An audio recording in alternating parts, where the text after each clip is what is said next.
Krishna, Krishna Krishna, Hare Hare, Hare Rama, Rama Rama, Hare Hare. Om Namo Bhagavate Vasudevaya. Om Namo Bhagavate Vasudevaya. Om Namo Bhagavate Vasudevaya. Om Namo Bhagavate Vasudevaya. Om Namo Bhagavate Vasudevaya. Om Namo Bhagavate Vasudevaya. So we're reading from Srimad Bhagavad Gita, chapter 2, text 14.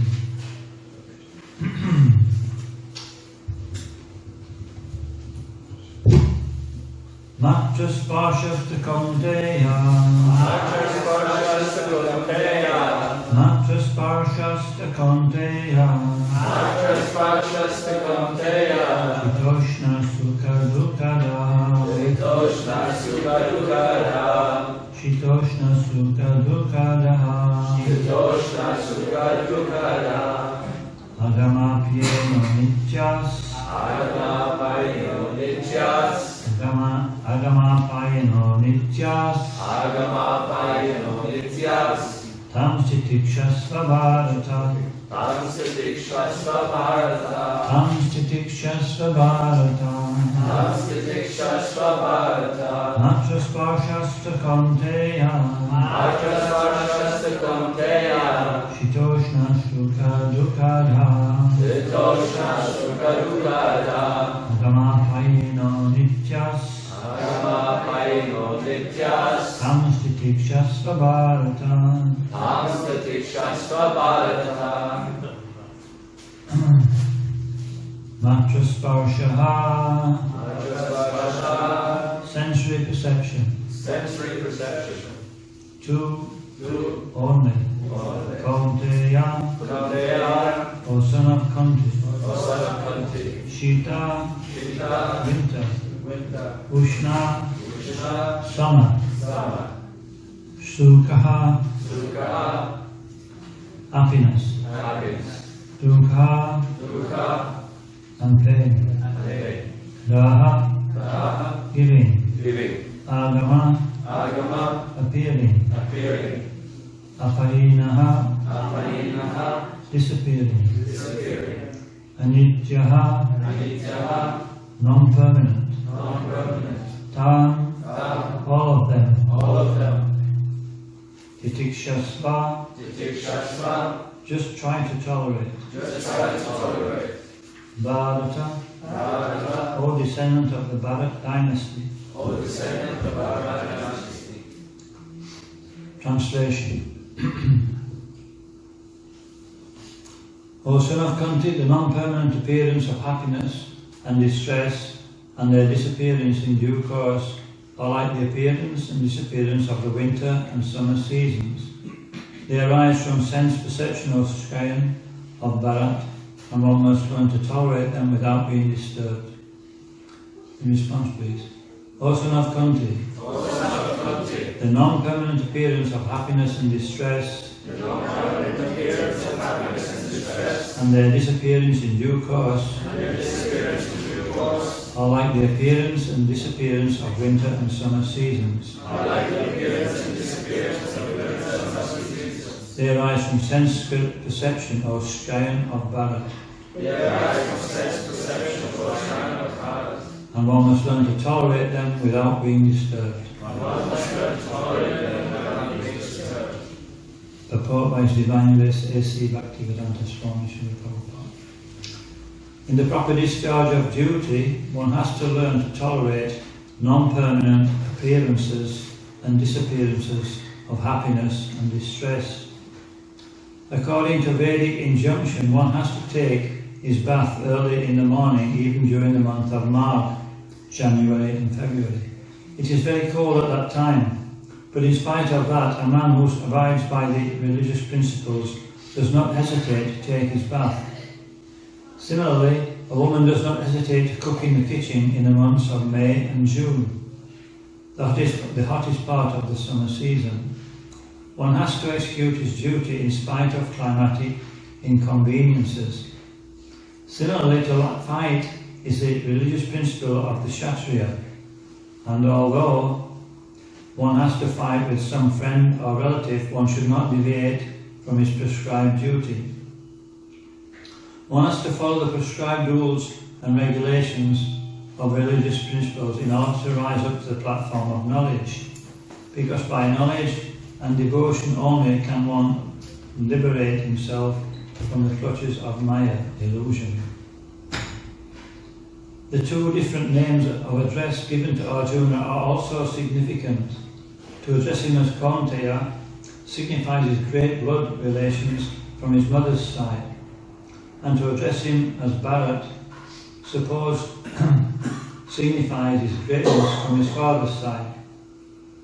From both sides he is supposed to have great heritage. A great heritage brings responsibility in the matter of proper discharge of duties. Therefore he cannot avoid fighting. Om Gyan Timirandasya Garanjana Shalakaya Chakshur Unmilitam Jena Tasmai Shri Gurave Namaha. Namaham Vishnu Padaya Krishna Prasaya Bhutale Srimati Bhakti Vedanta Swami Iti Namane Namaste Saraswati Devi Gauravani Chari Nirvishesha Shunyavadi Pasacharya Shatarini.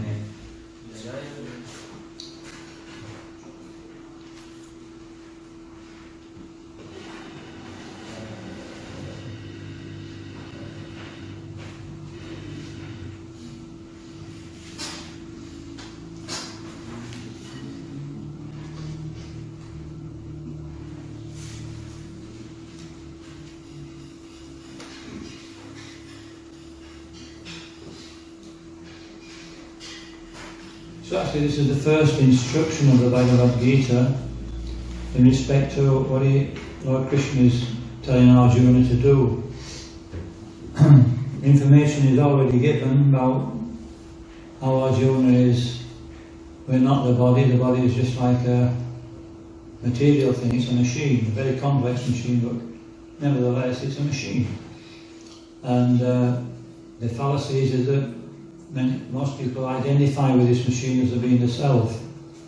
But actually the self is the spirit soul within the body.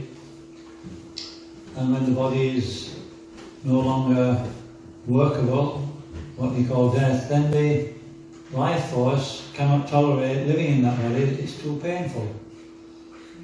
So we know that when we get some blockage of circulation of blood, then there's pain. If there's a blockage of circulation of air, there's also pain. So at the time of death, the body is not functioning and there's great pain.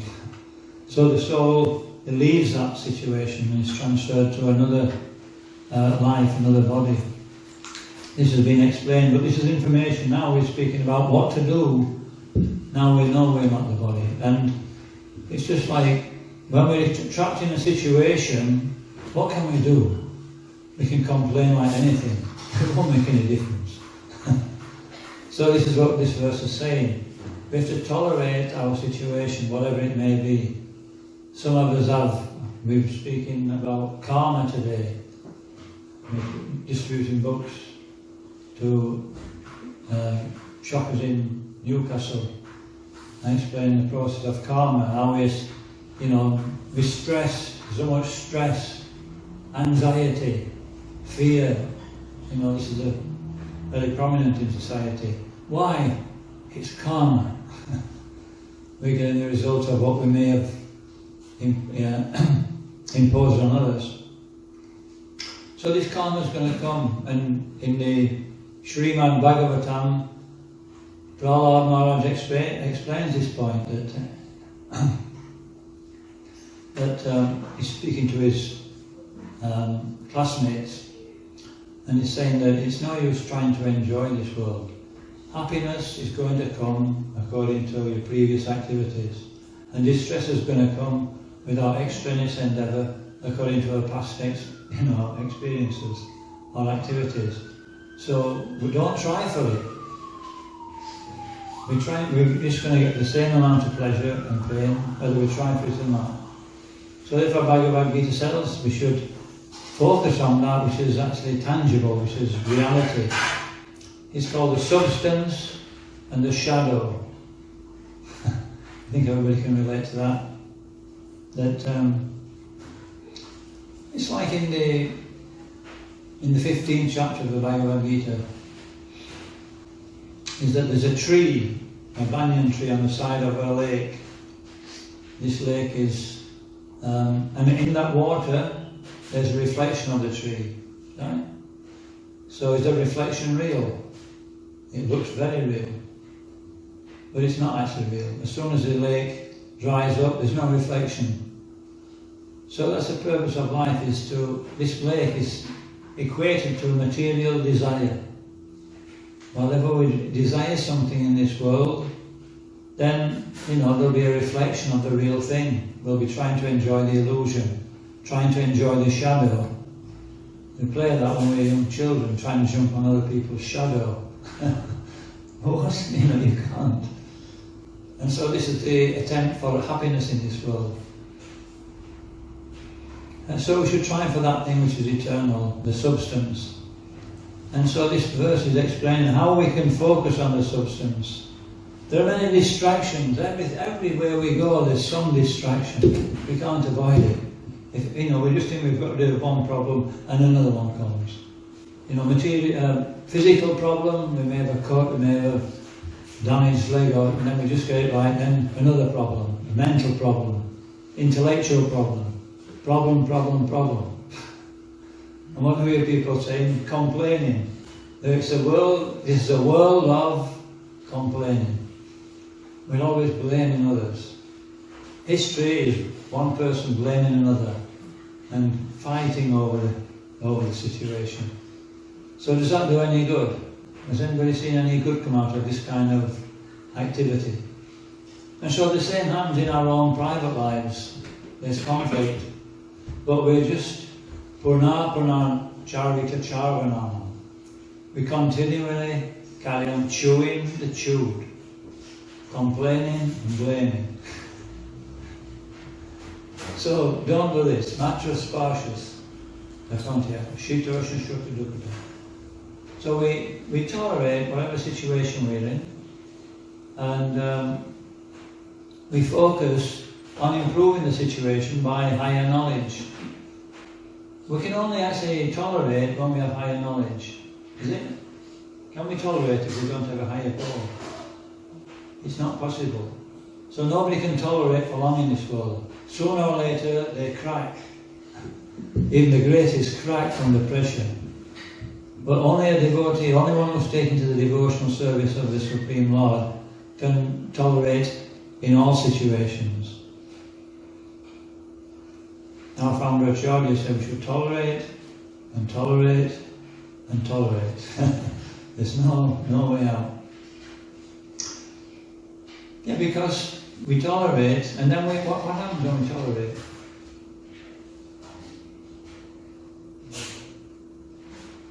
We have time to think. In the material world they say, if you see a cause of anger, what do they say? Count to 10. In other words, so that after 10, you've had time to assess the situation properly and come to a different conclusion than what you would have done if you'd have immediately reacted. And so that's an artificial thing. We can't, count to 10 and still we might do the same thing. We're just waiting for 10 to come. 1, 2. But with spiritual knowledge we can understand, wait a minute, tolerate. What's the real situation here? This is just the result of my past activities. Why should I actually get involved?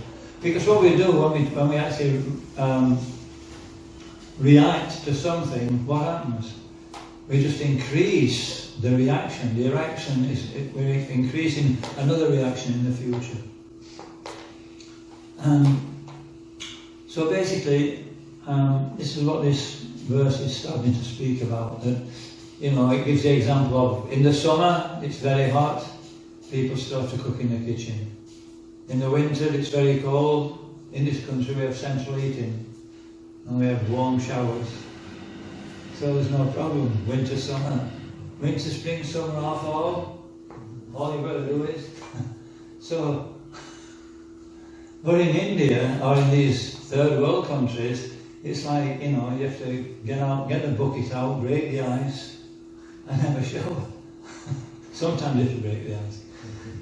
And still it should be done. So, yeah, we see, if we don't tolerate, we see the immediate cause, is that right? We see the immediate cause. This person has caused this on me, or this has caused this on this and this. But when we understand it's from a previous activity, we can see the remote cause, or partially the remote cause. So Bhagavad Gita is dealing with two subjects. Actually, we're talking about devotional service.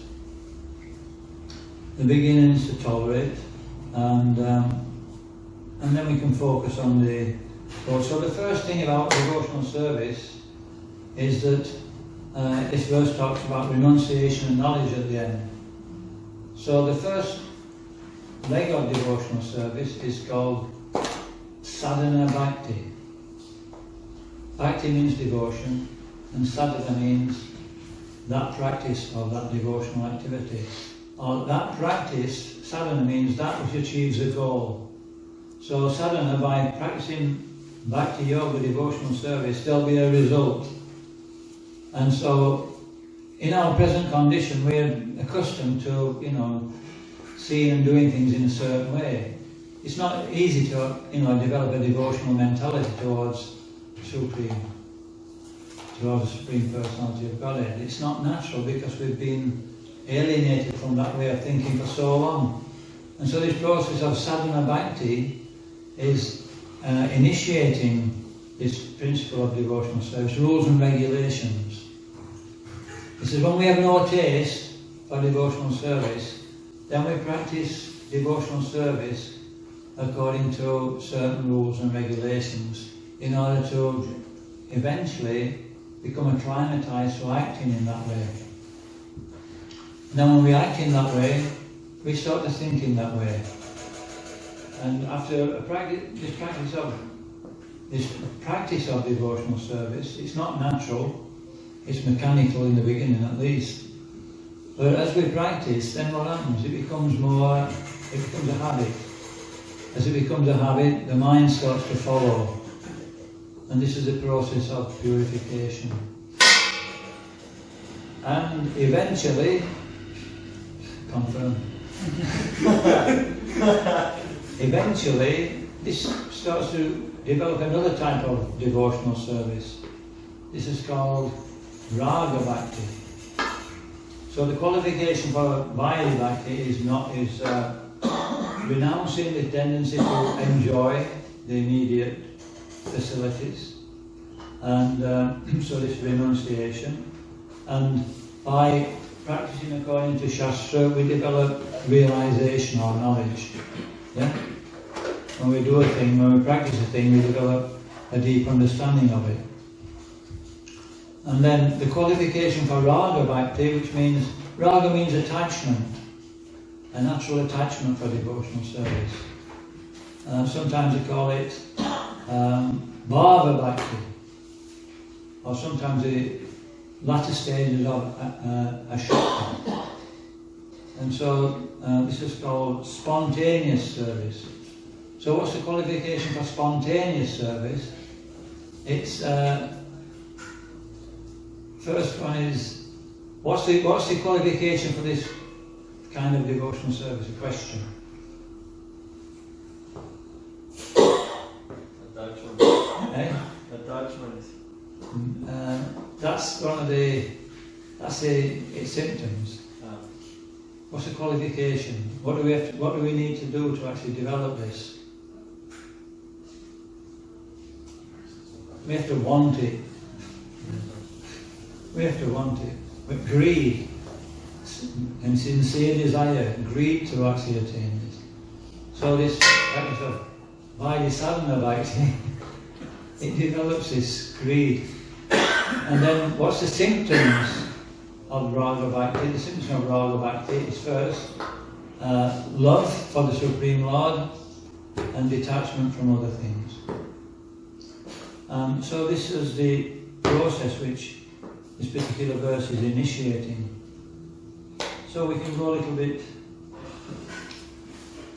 It's just like there's a story of there's one thief, and he goes on pilgrimage with his, well, not necessarily friends, but he goes on pilgrimage with some other devotees, and he went on the Holy Dham, and habits die hard, don't they? Does anybody realise that? It's like, you think you've just got rid of a bad habit and then it appears again at some point. So this thief, he was practicing devotional life, he was going on pilgrimage, but halfway in the middle of the night, he got this urge. He couldn't sleep, he's got to steal something. He'd just been so habituated. So he got up and he started stealing people's purses, people's this, that and the other. And then, due to his devotional service, he took it and he thought, I can't take it. He'd been purified. Has anybody had that sensation when you're doing something and I think, I shouldn't do this? And so what he did, he just put the purse in somebody else's bag. And then he's changing things about. He was like fulfilling his desire but not stealing. And so his devotional service is like that. There's that tendency to go back to our old ways. And then when everybody woke up in the morning, they were all blaming one another for stealing them. And he had to admit, he said, I'm a thief. He says, it was my fault. I couldn't resist performing these activities. And he asked for everybody's forgiveness. So this brings in another point, forgiveness. So forgiveness is like tolerance, isn't it? Tolerate. We tolerate. And what's the next thing we forgive, don't we? If we tolerate somebody, we've actually already started to forgive, don't we? We're tolerating. And then a little bit further down the line, we can actually, different degrees of forgiveness until it doesn't really bother us. So we can talk a little bit about forgiveness. First thing is we have to forgive ourselves. Is everybody happy with that? Forgive ourselves. Because in devotional service, it's pretty a strict regime, isn't it? It's pretty regulated, and there's rules and regulations we have to follow, and sometimes we can't quite make it to follow the rules and regulations, and maybe we don't feel so good about it. Yeah? Can anybody reciprocate with that? Does everybody agree?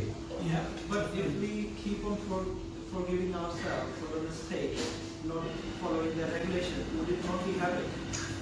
Well, we'll come to that later. Let's do one stage at a time. So we don't feel so good. So what to do? What do we do? We can either go about with a chip on our shoulder, or resentful of the fact that we can't do it. Is that really good? If we're resentful, this is a disqualification for devotional service. Even if we feel like that, we have to overcome it. So it says that in devotional service there has to be an acceptance of our position where we are, and accept that position in such a way that we can actually carry on with devotional service. Don't feel too bad about it. This is what it means to forgive oneself. Otherwise, one becomes, one is unable to, function. So first, self-forgiveness.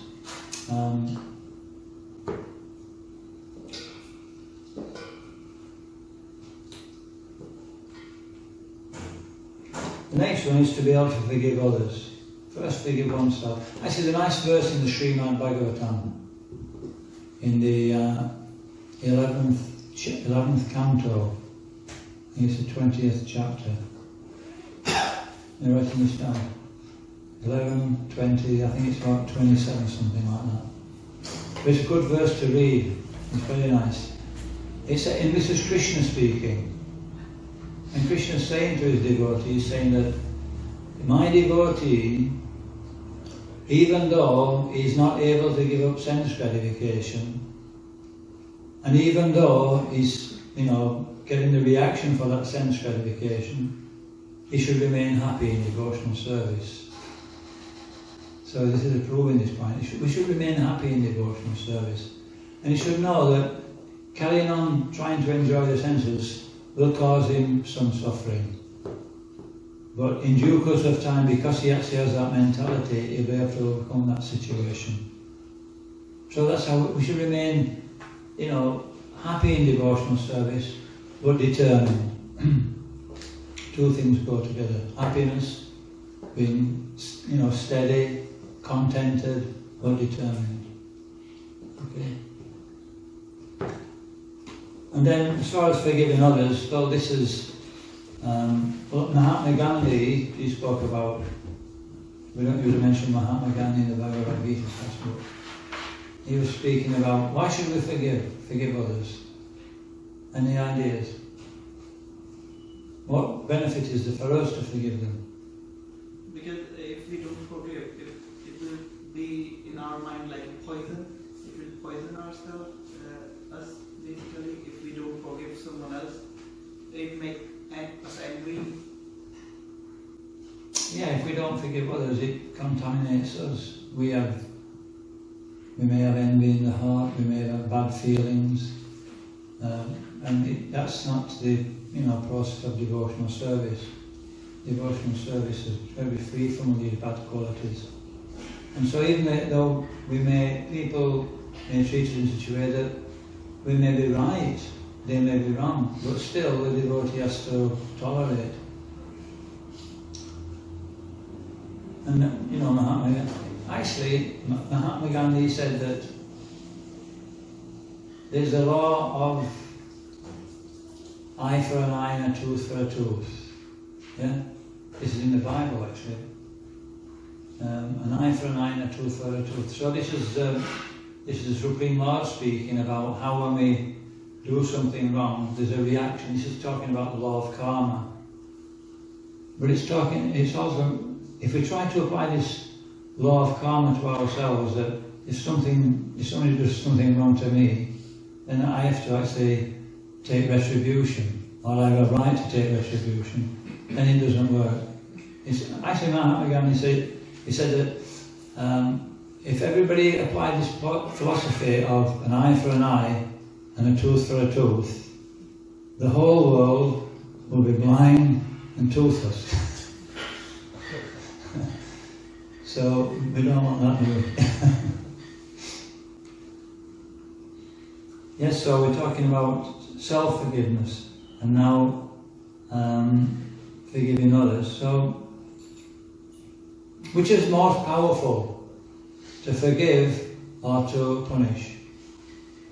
Which has the most lasting and beneficial effect? What's that? Mercy. Mercy, yeah. No, forgiveness, he says. Yeah, same thing. Yeah. Be merciful to somebody else. This is another great President of the United States said this, Abraham Lincoln. He said, to be merciful is far more powerful than giving punishment.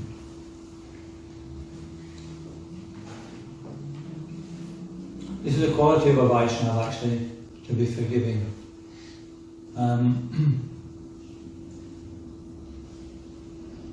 The same part of this particular verse,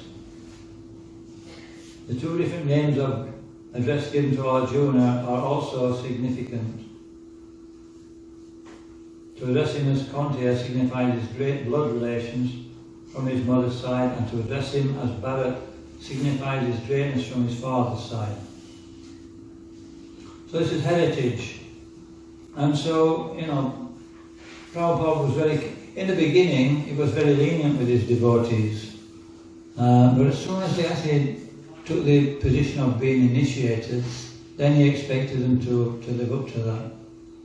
So anybody who follows this process very strictly and then wants to take initiation, then we should have the same attitude as what Krishna is telling Arjuna to have here. That, we're representing the disciplic succession, Brahman, Adava, Gaudiya, Sampradaya.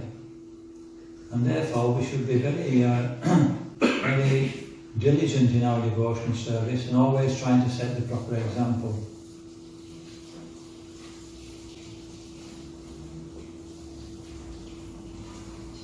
In other words, we have an obligation. This is what it means to, follow the process very strictly. Let's read a bit further.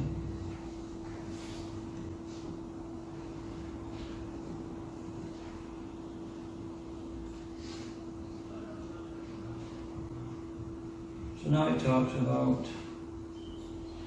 following one's prescribed duties.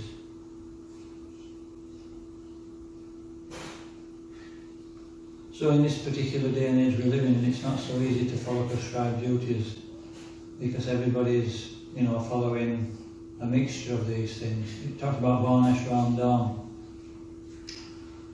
So Varnashram Dham means that everybody comes under generally four headings. We're either Brahminical class, means like a priestly class, or we're a martial class like the army and the police force, or the administration. Another class of person is like a merchant, a Vaishya, creates wealth, makes money, buying and selling.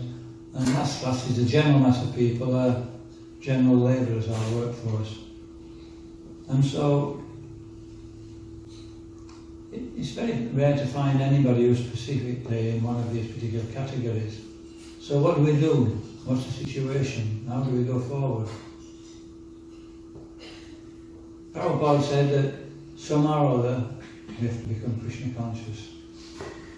Although we have to try and live within not the confines, but the parameters of these particular orders, they're not actually manifested in society. At some point this may come in the future. So in Bhagavad Gita, in the 3rd chapter, he talks about an emergency situation. We're living in an emergency situation. So we have to apply what we can. If we're always thinking about how we should react in what particular situation should be, we may miss the whole thing. The main thing is that Prabhupada's given us a process which, even if we're not in these four orders, even if we're lower, then it'll bring us to devotional service. So we have to be a little bit tolerant of also forgive ourselves, not for being able to follow in a particular situation according to the Shastras. But as what he was saying over there, we have to try. That's the point. We have to make the endeavour with intelligence. This is where we need the instructions of somebody who is more experienced in devotional service. One of the most important things in devotional service is association. To think we can make progress without association is not very, laudable. We always need good association in any particular activity.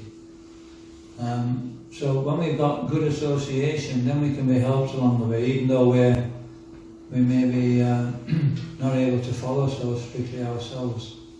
And especially, we was talking about, at some point we'll become more serious about taking up the process, and then we take particular shelter of one devotee who we feel encouraged in his association, who by his instructions we feel enthusiastic. What's the word, not enthusiastic? Inspired, that's the word. We feel inspired. So this is a good sign. And so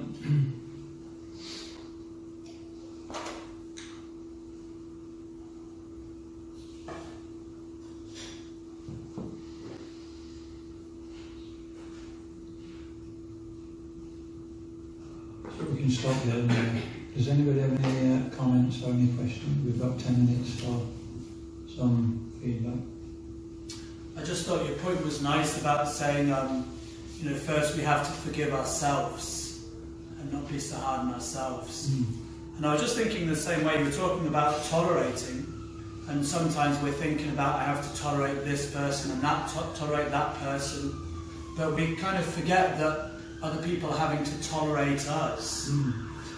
We look at it from our perspective, I have to tolerate this person, but we don't realise that other people are tolerating us. So I wonder if you could say something about that. Others tolerating us.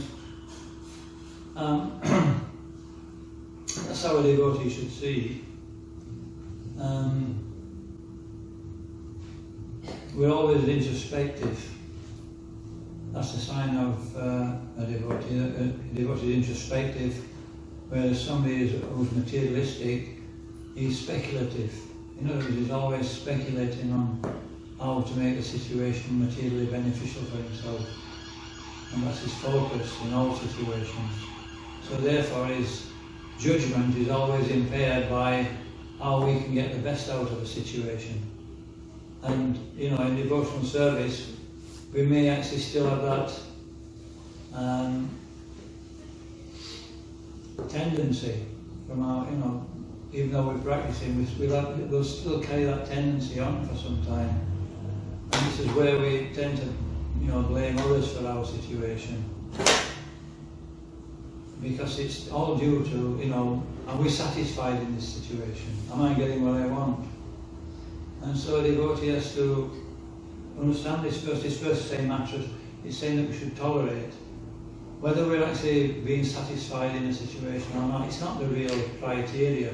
Whether we're feeling happy in a situation is not really the criteria. The criteria is that we're doing the right thing in a situation. And a devotee goes through a difficult task of seeing what is my fault in this situation. In every situation where there's maybe some disagreement or things are not going so smoothly, then instead of looking out there, it's looking, what is my particular input in, how is this part of my fault? What is my fault in this situation? And this is actually the formula for success. If everybody concentrates on their own faults in a particular situation, there's no problems. Is it? It should be, I'm right. It's the here I'm wrong. But I'm right again. But the devotee's thinking, maybe I'm wrong. It's very unlikely, but maybe. Yeah? Is there any, we talked about tolerance, is there any limit to the tolerance?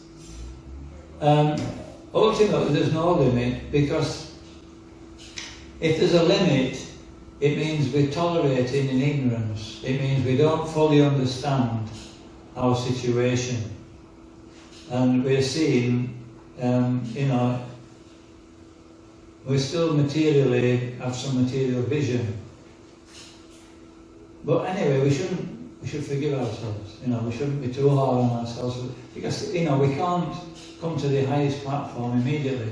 I mean, a pure devotee who is completely purified, he knows that Krishna is his well-wisher, and that he's in this material world due to his own mistakes, his own doing. So everything that's happening is something caused by him, by his mentality or his actions previously. So he always understands that whatever predicament he's in, that ultimately it's the reactions he's getting is actually what he's due to. But if someone is very destructive, no matter destructive. So no matter how many times you forgive him, he continues to do that. Yeah. In that situation, what Yeah, I mean, this is subject matter which needs further discussion. Is that, you know, to forgive somebody is not to actually, you know, if they've done something which needs some punishment by the law or whatever, then that's there. That should be there. If, you know, if somebody's committed a murder, then they should be punished for that crime. It's not that we forgive him and let him go, but, you know, for ourselves, we don't feel, you know, we give up blaming the person. We let that go. We free ourselves. We become free. Otherwise, we have deep resentment and hurt, and, you know, we're feeling that against the person, maybe. See, one practical example is if that person is pardoned or Is what? Pardoned or excused or forgiven, his progeny might continue to do the same. If that person is forgiven, You see, say, for example, we have forgiven a very destructive person who was embodied, then his progeny might do the same again. yeah, but what I'm saying is that, I mean, that, you know, like father, like son, that may happen.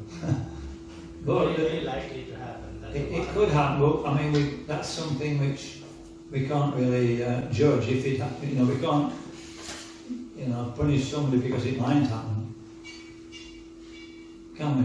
You know. Well, we can see in the prisons two generations in the prison. In the what? In prison. Prison. We can see two generations, father and son or his children. How do where does the tolerance come there? Where does what come? Tolerance. Causes. Tolerance. Tolerance. I don't think I understand the question. I can understand that, you know. Yes, the question is actually, the first question was how far we can tolerate, and we answered that question. You tolerate someone and he continues to do that, that's one aspect. The other aspect is, his own children might continue the same behavior destructive to the society, to the law and order. Now, in that situation, what is the right thing to do? Shall we repeat the same thing, tolerate the children again, or should we do something? As you say, punishment is always there. No, if somebody, I mean, there's the laws of the land have certain punishments if we do something, if we break the law, so that will work. It won't work, it may not work. Why? It may not work, it depends on the individual. It's like argument. Some people, even though they're actually given some punishment, it may not rectify them. If you take the karma siddhanta, that person will be like that. Well, it depends. I mean, we can try, you know, argumentum ad baculum, they call it. They call it, you know, it's like if sound reasoning doesn't work, then you usually have to use some kind of punishment. But that's not guaranteed to work. So, you know, the point is that the Manu Samhita, which is the law book for mankind, gives certain punishments for certain crimes. And these are the punishments which are coming from authority, from the Supreme Lord ultimately. But the punishments now are not necessarily following Manu Samhita. And even the punishments in the Manu Samhita are not forced to correct a person. You know, this is why in this universe there are higher and lower planets. The higher planets, for those who are pious, they actually rise to higher qualities of life, become relatively free from suffering, more enjoyment. And then the lower planets is where they don't learn. So they put into more and more suffering conditions. Hopefully that at some point I think it's enough. Thank you very much. Thank you. There's a question from online. Satchameda's watching at home and he just rang in with a question. So Satchameda's question is, how can we teach children to be tolerant, so that when they grow up, they're already, they're in this frame of mind to, in the sense that children are not so tolerant. And so how can we apply this to children? If you're a parent, how can you teach your children to be tolerant? Well, by nature, children are not very tolerant. They're not so developed. So it requires patience. When you're dealing with children, when you're dealing with young people, students, then it's described in the Shastras that the teacher, he should patiently keep correcting them. Actually, he shouldn't become angry, but he should patiently keep correcting them. Because if we show anger, then it doesn't have a good effect on the child. Punishment may be there, but without anger. There's no spite. It's all done for the benefit of the child. Yeah. Even Lord Chaitanya, when he was young, his father, what is it now? Anyway, Lord Chaitanya's father, Jagannath Mishra, he would sometimes punish Lord Chaitanya because he was naughty. He said, now I'm going to punish you, don't you mind. There was no anger there, but he knew, I've got to do this, otherwise he'll not develop properly. Thank you. Srila Prabhupada ki jai.